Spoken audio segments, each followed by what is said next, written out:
Bapak dan Ibu, salam sejahtera. Perkenalkan, nama saya Dian Sari.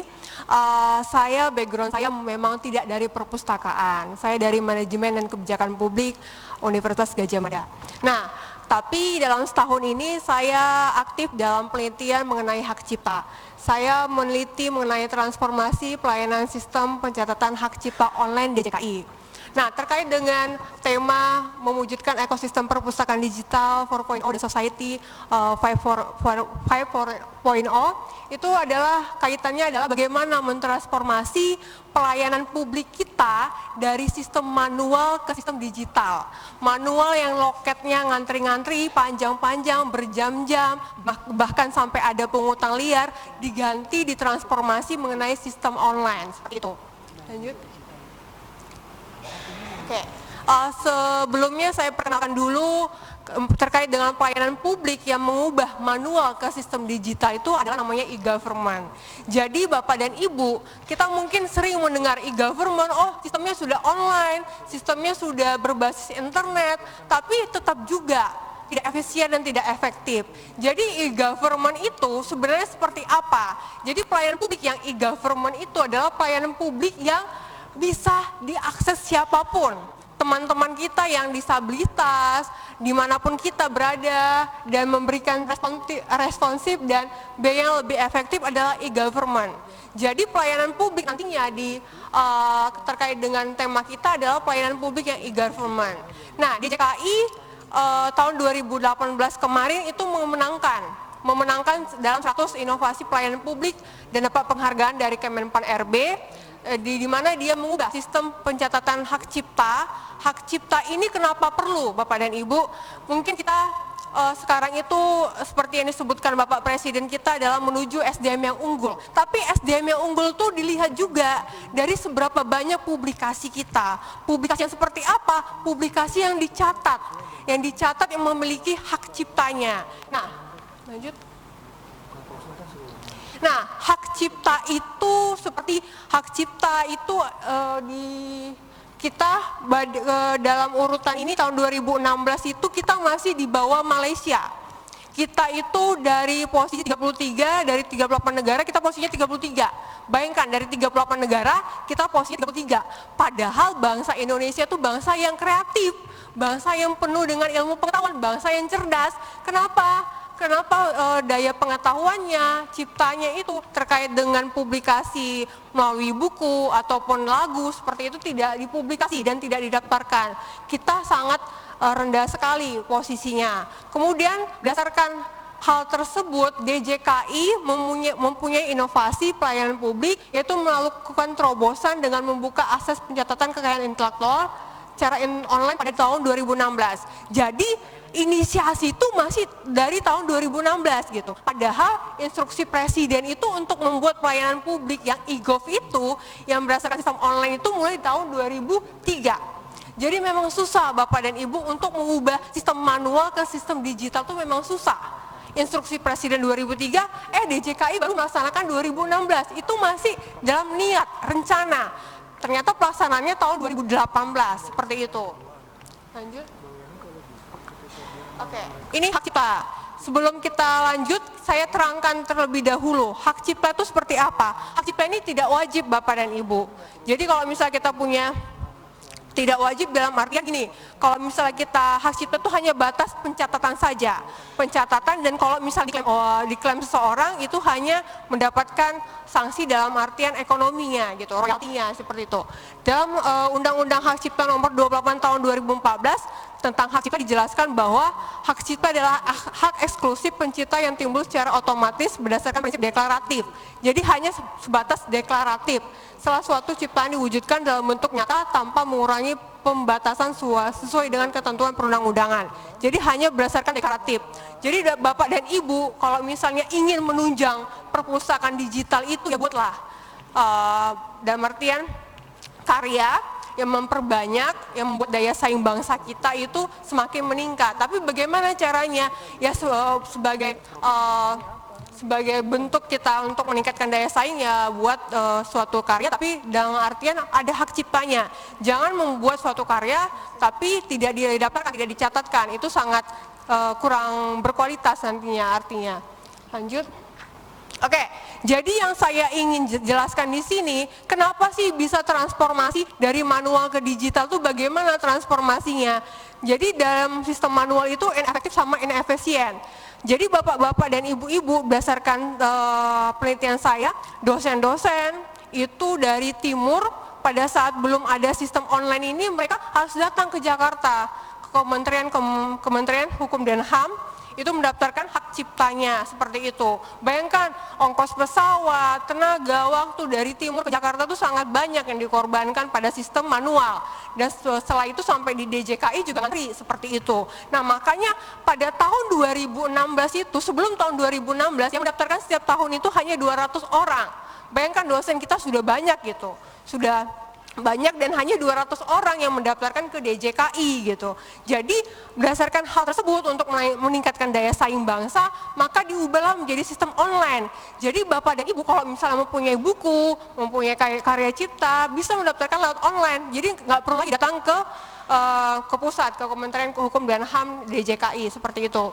Nah jadi yang berubah adalah jadi efektif, dari inefektif menjadi efektif, dari inefisien menjadi efisien, bebas pungli yang memakan waktu berbulan-bulan hanya sehari. Jadi prosesnya seperti ini Bapak dan Ibu, ketika kita ingin mendaftarkan hak cipta, kita mengirimkan permohonan kepada DJKI.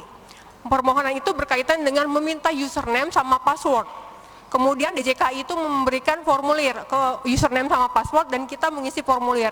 Di formulir itu kalau misalnya Bapak dan Ibu ingin mendaftarkan hak cipta buku hanya berbentuk PDF. Jadi tidak perlu bawa bukunya ke DJKI, tidak seperti itu.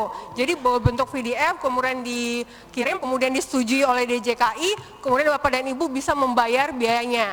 Jadi ada sistem integrasi antara Kemenkumham dengan Kementerian Keuangan. Jadi membayarnya kepada Kementerian Keuangan, kemudian mendapatkan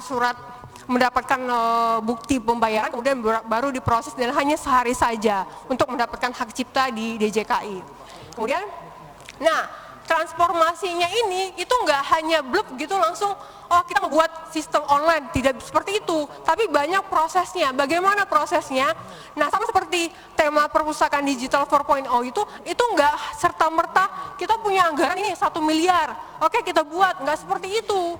Ternyata untuk mentransformasi dari manual ke sistem digital itu banyak hal-hal yang perlu diperhatikan. Yang pertama support. Next. Nah, oke, ini metode saya berdasarkan observasi. Saya mewawancarai 3 pegawai DJKI dan pejabat DJKI, observasi, kemudian juga menggunakan data dokumen tertulis, triangulasi. Lanjut. Oke, ini jadi yang paling berperan penting untuk mewujudkan sistem, untuk mengubah sistem dari manual ke digital itu adalah pemimpin. Ketika kita mempunyai pemimpin yang komit, yang mau sama-sama mengubah dari sistem manual ke digital itu pasti beres. Soal anggaran itu nomor sekian, seperti itu. Karena apa? Political will-nya, budaya organisasi itu sangat penting. Ketika pemimpin bilang, oke kita buat ini, kalau misal soal anggaran, oke saya bisa usahakan seperti itu, oke terjadi gitu. Nah begitu pula di DJKI. DJKI ini dari tahun 2016 itu masih berniat. Tapi tahun 2017 berdasarkan sumber sirup lkpp.go.id, ini mereka menganggarkan sampai 101 juta hanya untuk membuat bisnis prosesnya. Bagaimana perencanaannya dari awal sampai akhir seperti itu. Kemudian tahun 2018 itu langsung komitmen memberikan anggaran sebesar 5 miliar, 5,9 miliar, kemudian sampai sekarang juga 2019 itu 1, miliar dan 100 juta. Nah, jadi poin penting dari support transformasi tadi yang pertama adalah pemimpin. Ketika kita mempunyai pemimpin yang memang komit, pemimpin yang mempunyai budaya organisasinya untuk ikut serta mensukseskan e-government, maka terjadilah transformasi tadi. Kemudian lanjut, selain anggaran, SDM. Jadi ternyata Bapak dan Ibu mungkin kita mikir, oh untuk mentransformasi itu pasti banyak SDM-nya. Bayangkan, dari 200 orang tahun sebelum 2016 sampai sekarang 2019 itu 20 orang yang mendaftarkan hak cipta, tapi hanya 4 orang yang menanganinya. 4 orang yang SDM yang dari sarjana komputer yang di DJKI untuk menangani pendaftaran hak cipta tersebut. Jadi nggak butuh banyak orang gitu. Yang penting adalah komitmen pemimpin dan tadi anggaran. Kemudian lanjut. Oke, selain itu di DJKI ini ternyata juga peran pemimpin itu terlihat dalam sinkronisasi tugas dan fungsi DJKI. Jadi Bapak Menteri kemudian diturunkan kepada direktur, kemudian dari bagian informasi itu sama-sama komit untuk merumuskan dan menerapkan kebijakan. Kemudian sama-sama komit untuk bagaimana sih untuk membuat pengembangan dan manajemen aplikasi.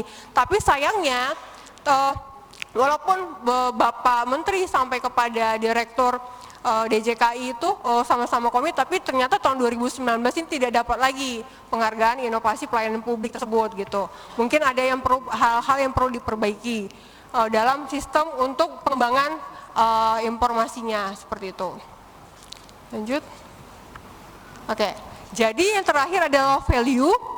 Jadi kalau misalnya kita menginginkan untuk transformasi pelayanan publik, transformasi dari transformasi untuk menjadi 4.0, itu adalah hal yang bagaimana nilai manfaatnya. Ternyata ketika itu terjadi, ya pegawai-pegawai DJK itu yang mungkin dia seharian membuka berkasnya gitu, memeriksa berkasnya, kemudian untuk mengembalikan lagi kepada pemohon itu cukup lama. Tapi ketika online itu ya cuma sehari doang. Bagaimana akhirnya efektif dalam sistem kerja, mereka bisa mengerjakan hal-hal yang lain yang lebih bermanfaat gitu. Tidak hanya membaca buku, hanya membaca berkas-berkas tersebut gitu.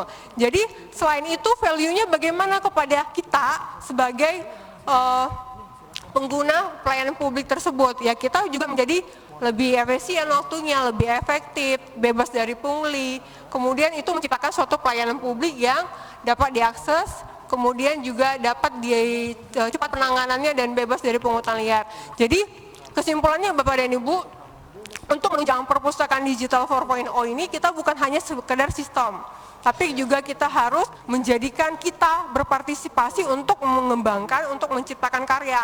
Tapi karya tidak hanya sebatas karya kita juga harus mencatatkan pada DJKI untuk mendapatkan hak cipta. Seperti itu. Presentasi saya mengenai transformasi pelayanan hak cipta, pencatatan hak cipta di DJKI. Terima kasih, semoga bermanfaat. Kita beri tepuk tangan yang meriah nih kepada, wah nih saling terkait ya, ini tadi